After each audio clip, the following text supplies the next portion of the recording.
Hello, welcome to Beth Roars, where we look at your favourite singers to find out what makes them them. This one has been asked for so much, and I couldn't find a good live version of it, but one just came up. It is a fan video, so it's not all nicely mixed and stuff like that, but I kind of prefer that because I feel like you can hear people's true voice, not a producer's idea of their voice. So I really, really like live versions like this. If you would like to be part of my Instagram vote, I do an Instagram vote on who I react to every single month. So that's at Beth Roars, and I do one every single week for patrons only. So you don't get to see these videos unless you're on Patreon at patreon.com/Beth Roars.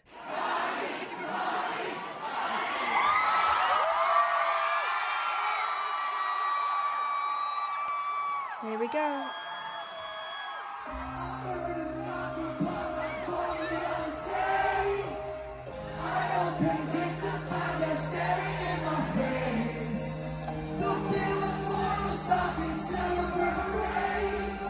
Everywhere I go, I drag this coffin.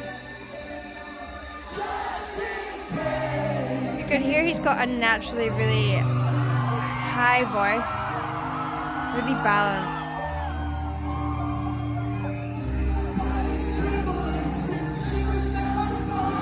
Okay, you can really hear that compression. Shivers in my spine. He's making a smaller space than you would perhaps if you were singing opera or pop. Shivers in my spine, shivers in my spine. It gives it that kind of punchy feeling. Now he will most likely be feeling that resonance here, and you can find that by doing like a wah, wah is there. Shivers in my spine. And you can't really see his face there, but I'm pretty sure he's probably making quite a wide vowel I instead of I to kind of make that sound more punchy.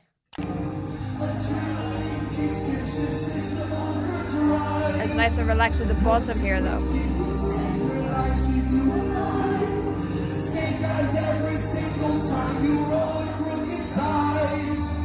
I felt the darkness as it tried to pull me down. So he's really open actually. Down! He's not down and closing. He keeps that vowel really open and then closes right at the end. Down, down, no down.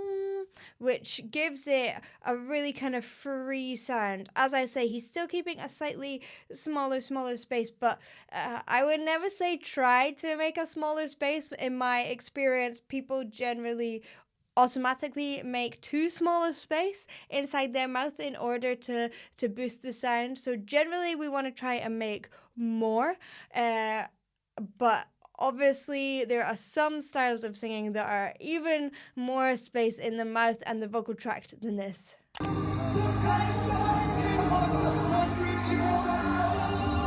Owls. Interesting.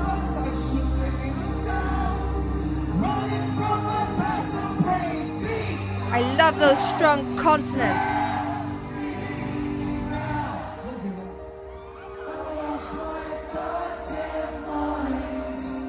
And then here, he's going to like a breathy kind of mix. Just letting it float. This is in a less kind of compressed state. It's a bit more open, it's a bit more free, and it's meant to be because it's got this beautiful kind of floaty feel to it. It happens all the time. I can't believe I'm actually. I love that natural grit he's got there. Trying to consume the drug in me is you, and I'm so high on misery. I would really suggest you have a look up into this guy's past because it's really interesting, and often you see singers like this, really emotional singers like this, have quite a difficult past. Now his is very dramatic. Yeah, go look it up. It's mad. But I talk about this a lot and how much I find it a shame that people have to go through such hard times in order to express things in such a free and open way. And I really want to find a way where singers can get to that state, that emotional freedom, without having to go through the bad times in the beginning. Having said that, there are children, I have seen children who have had beautiful lives be able to get to that place. So I think that it is possible. I don't know how yet. Maybe one day I'll discover, and then I will teach all these emotionally fragile singers, but who are not emotionally fragile in life. That would be the dream. Can't you see?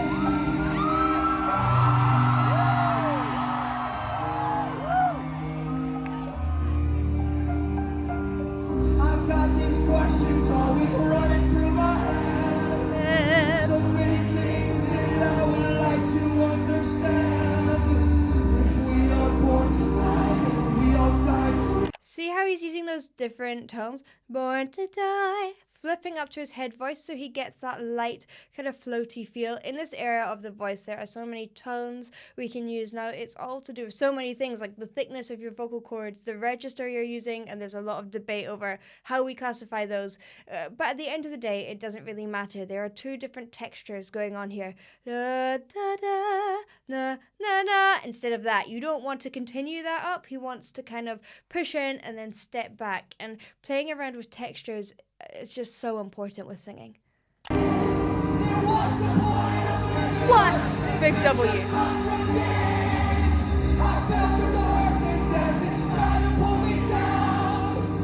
Gosh, he means it, huh?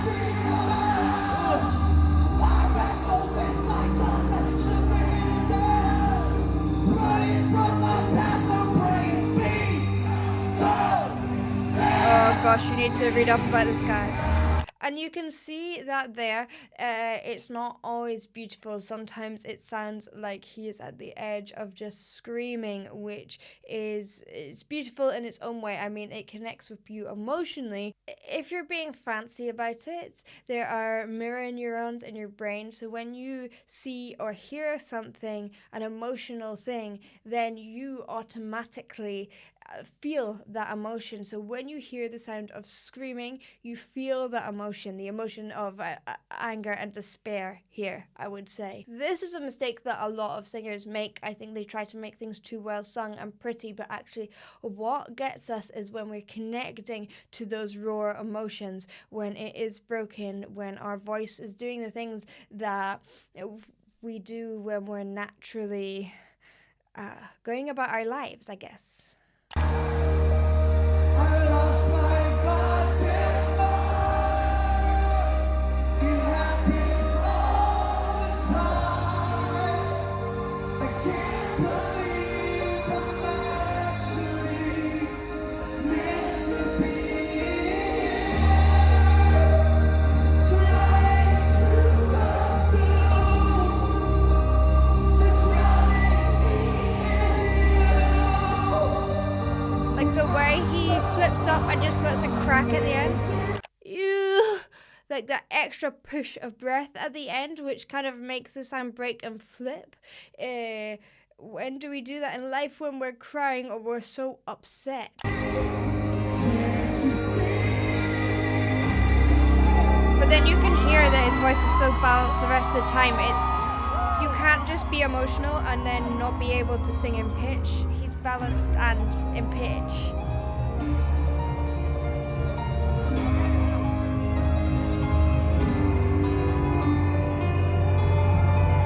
Great piano.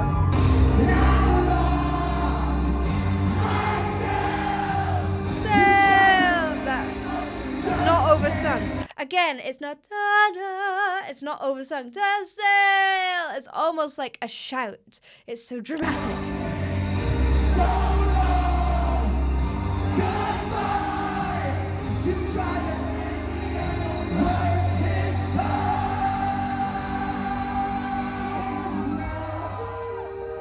Now I lost my fucking mind, and there's no fucking time. And the way his voice is trembling as if he's crying. Like his vibrato sounds like how your voice wobbles when you cry.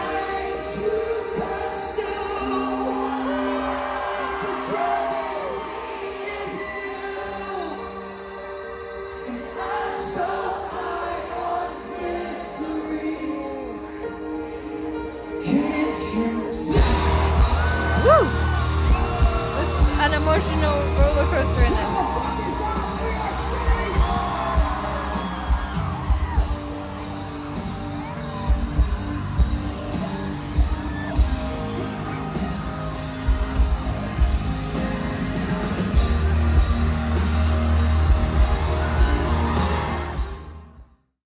I am so glad that I managed to find a live version of this because I have been avoiding the recorded version. As I say, I don't really like recorded versions of things because I feel like often the vocals have been tinkered with and they will kind of they'll put all the best takes together to make like Frankenstein's monster version of the vocals, but it isn't actually how often people sing. And there is something so beautiful about almost the errors, the mistakes that people make, and I much prefer live performances 99% of the time, listening to live performances than a recorded version, but that's just me. Thank you for watching. I hope you enjoyed. If you did, please do like and subscribe, and I'll see you in the next one. Bye.